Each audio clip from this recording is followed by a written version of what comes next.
Hi everyone, welcome back. In this lecture, we will learn about the intersection of sets in Python.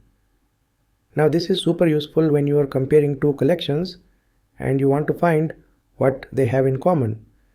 Imagine comparing followers on two different social media platforms, or identifying which products are listed on two websites, or even matching student roll numbers between two classes. Python gives us a powerful way to do this using the intersection operation. Let's see intersection of sets in Python in an action.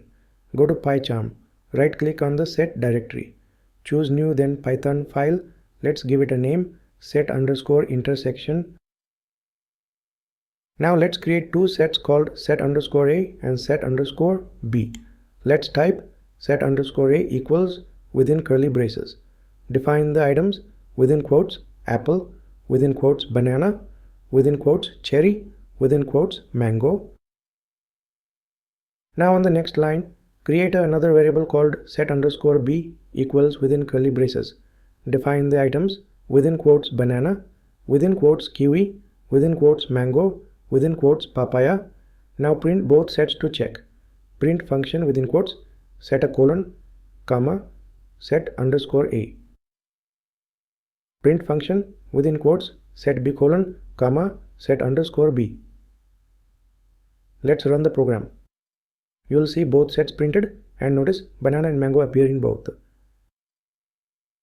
Next, to find the common items, we use the intersection method. So let's type create a variable called common_items equals set_a.intersection and pass set_b inside the brackets. Now print the result. Print function within quotes common items colon, comma, common_items. Run the program.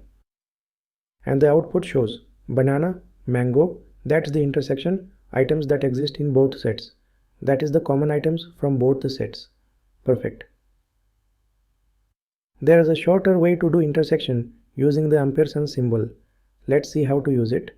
Let's create a variable called result_symbol equals set_a space ampersand space set_b. Print it using print function within quotes intersection with symbol colon, comma, result_symbol. Run the program. You will get the same result, banana and mango. So both the intersection method and the ampersand symbol give the same outcome. Use whichever one feels easier for you. Let's now try with three sets. We'll create a third set called set_c. Define it with within quotes mango, within quotes banana, within quotes guava, within quotes peach. Now let's create a variable called total_common equals set_a.intersection, set_b, then dot intersection again, set_c. Let's print it. Call print function within quotes common in all three sets colon, comma, total_common. Run the program. You will get a new set showing the items common in all three, which should be banana and mango. That's how powerful and clean this method is. Let's recap. The intersection operation in Python helps you find the common items between two or more sets. You can use the intersection method or the ampersand symbol. It works with two sets or more and automatically returns only the shared values. This is great for use cases like comparing survey responses, overlapping categories, or checking mutual connections in a network. In the next lecture, we'll explore difference in sets, how to find what's unique in one set but not in another. Thanks for watching, and I'll see you in the next one.